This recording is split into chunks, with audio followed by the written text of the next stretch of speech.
Act 2 Scene 1. Court of Macbeth's castle. Enter Banquo, and Flance bearing a torch before him. Banquo. How goes the night, boy? Flance. The moon is down, I have not heard the clock. Banquo. And she goes down at 12. Flance. I taked, 'tis later, sir. Banquo. Hold, take my sword. There's husbandry in heaven, their candles are all out. Take thee that too.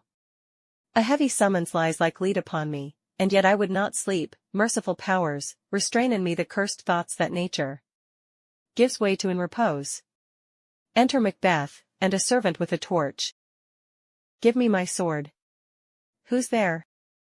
Macbeth. A friend. Banquo. What, sir, not yet at rest? The king's abed. He hath been an unusual pleasure, and sent forth great largesse to your offices. This diamond he greets your wife withal, by the name of most kind hostess, and shut up in measureless content. Macbeth. Being unprepared, our will became the servant to defect, which else should free have wrought. Banquo. All's well. I dreamt last night of the three weird sisters. To you, they have showed some truth. Macbeth. I think not of them.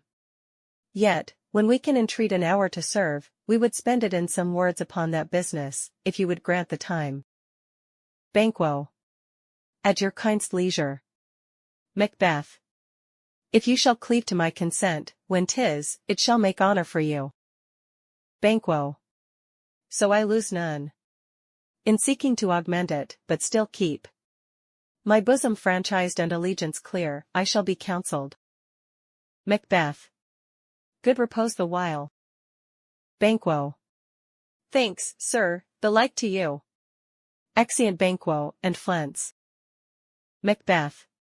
Go bid thy mistress, when my drink is ready, she strike upon the bell. Get thee to bed. Exit servant.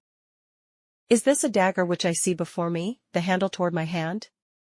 Come, let me clutch thee. I have thee not, and yet I see thee still. Art thou not, fatal vision, sensible to feeling as to sight? Or art thou but a dagger of the mind, a false creation, proceeding from the heat-oppressed brain? I see thee yet, in form as palpable as this which now I draw. Thou marshalst me the way that I was going, and such an instrument I was to use. Mine eyes are made the fools o' the other senses, or else worth all the rest. I see thee still, and on thy blade and dudgeon gouts of blood, which was not so before. There's no such thing. It is the bloody business which informs. Thus to mine eyes. Now o'er the one half-world nature seems dead, and wicked dreams abuse. The curtained sleep, witchcraft celebrates. Pale Hecate's offerings, and withered murder, alarmed by his sentinel, the wolf, whose howls his watch, thus with his stealthy pace. With Tarquin's ravishing strides, towards his design. Moves like a ghost. Thou sure and firm-set earth, hear not my steps, which way they walk, for fear thy very stones prate of my whereabout, and take the present horror from the time, which now suits with it. Whiles I threat, he lives. Words to the heat of deeds, too cold breath gives. A bell rings. I go, and it is done, the bell invites me. Hear it not, Duncan, for it is a knell that summons thee to heaven or to hell. Exit.